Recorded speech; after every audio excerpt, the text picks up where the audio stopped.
Okay, we got a pretty interesting video today, and I'm not just saying that because I'm filming it, but this video I'm gonna show you how I went from nothing to this picture, inspired by one of you, and then also the process, because I keep saying you gotta document the process if you want higher sales. So my intention with this video is showing you how to document as much of the process as possible and make some stock footage along the way as well. This way you're gonna have more potential of selling bundles and not just one photo here or there.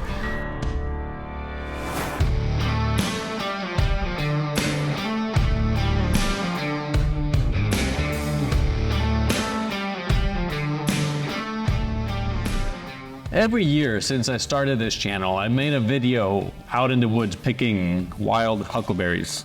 That's tradition.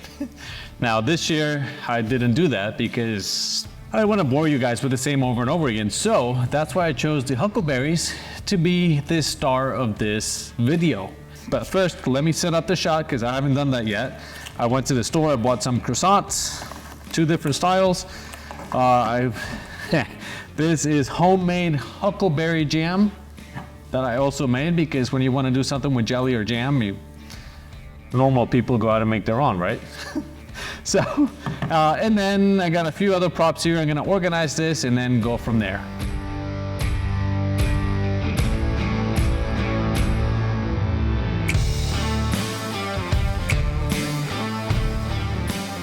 All right, so I got a great shot from the top down, but I think sideways like this from that angle with the light hitting it on the front, this light from the back, and the telephoto, so I don't get any of that stuff in the background. I think I can get a pretty good shot, especially with the coffee, the steam with the black or darker background. You can see it in the light. Backlight looks better, so I might have to change this way. Anyway, you can see how the more you play around with things, the more you move, the more you rearrange things, the different ideas you get. I like how the harsh light that's not diffused there kind of lights everything up this way, but I need to heat up the coffee again. Gotta move this right here. I do want to block the one light. I just want to be able to see the steam in the coffee right here, so I could see the steam. Drop the light.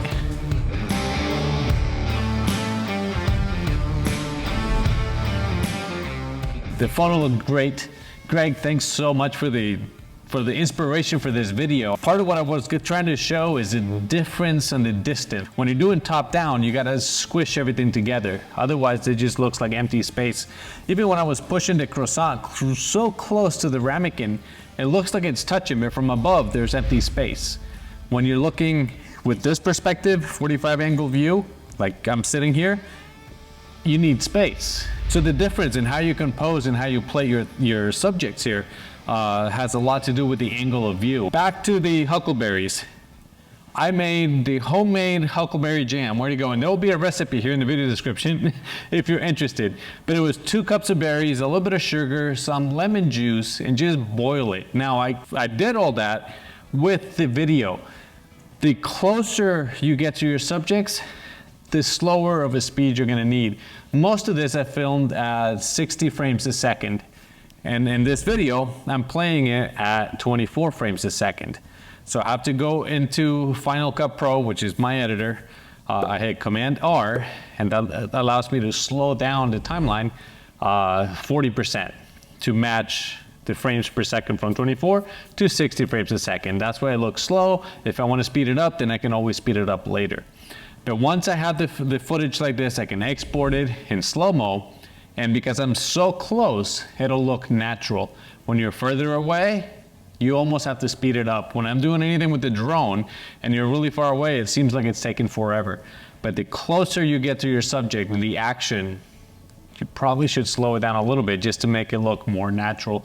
The bubbles and everything boiling fast, you miss some of that detail. But if you slow it down, even just half speed, it'll look a lot better. Now, when I edit my stock clips, I go to Final Cut Pro and I start a new timeline with the settings that the footage has. So in this case, all this video, all these footage is at 60 frames a second. So I'm gonna start a new timeline in 4K at 60 frames a second. I could do one at 30 frames a second and slow it down half speed, or at 24 frames a second and slow it down a quarter of the speed. That way the frames a second will match. You don't want to load the wrong speed on the wrong timeline, the wrong frames per second, if you don't slow it down. It'll look choppy, it'll look weird because it wasn't filmed that way. I film everything in log 3 for Canon, so it's like Canon raw footage. Then I just add a little bit more brightness and bring down the contrast. If my white balance doesn't match, then I can adjust the white balance. Fairly simple with Final Cut Pro. I will make another video where I go into detail into how I edit these clips, but this is pretty easy. It's just keeping things organized, keeping your flow so that you can tell the complete story. You can see how many clips I used from this for this video, and all of these could be used for stock footage, and I am gonna submit them all for stock footage. One of the main things is lighting. You can see that I have this big diffuser here, and I also use these to block the light from this other light that's non-diffused and create that beam of light. Now by making the light higher or lower, the beam was less intense on the table and only on the steam and the coffee. So two of these, I have white, black, and silver. That really helps me modify the light because it reflects this light back onto the food, making everything look even. This is a bigger diffuser. It's 33 to 32 inches, 95 centimeter, I think it is. And it's deep, so it's very soft light. I put that as close as I can to the food, very close, and then with these, it bounces back that light. If it's too harsh, I could push it away or try to get it from top down. That will illuminate everything completely even. This one I like for the effect. I like that this other light, non-diffuse light, lights up the steam and the coffee, and it just, especially for stock, having that beam of light that comes through the image, it almost directs your eye and tells you where to look. That was kind of what I was using. As far as props, you know, simple. I have a ramekin. I tried the knife. The knife looks okay, but it's kind of distracting.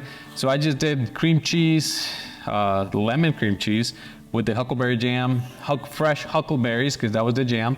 A thing of butter, because butter, croissants, and all that goes together. And the coffee. Most of these props, again, I got the idea from Greg. I just wanted to get my take on this. I was looking for a chocolate croissant. I thought that would have been different, but I couldn't find any, and I wasn't gonna make my own. I can make jelly, but not croissants. The setup for the photo, as you can see, was fairly simple. I just had my tripod. I had two of these things, and then a cutting board and a few props. It doesn't take a lot.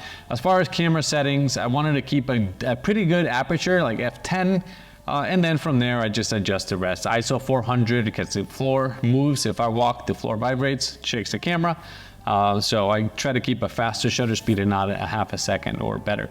Microwave, I just stuck it in, I took the coffee, stuck it in the microwave for a minute just to get it hot. And then with the light behind it, it really gave me that foggy effect. From the side, top down, I'm probably gonna have to Photoshop it. It all started with the huckleberries to continue the tradition.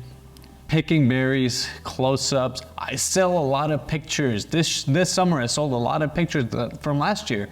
The food that I've done with huckleberries, they're selling a lot also. They're unique, they're different. Why not make the best out of my unfair advantage with this berries and croissants and everything else that I have. But anyway, as far as lenses, my favorite lens is the 70-200. I can really get close. It also makes the background a little bit bigger. It compresses the background and makes it about the food. The top down I did with the 24-70. Both of these are 2.8s. Great lenses in my opinion. That's why I love Canon L glass. The RF glass is awesome. Just like that, I'm starting to get really hungry, and this has got my name all over it. That lemon cream cheese thing with the huckleberry jam. Thank you very much for watching. Don't forget to like and subscribe, and I will see you guys in the next video. Bye.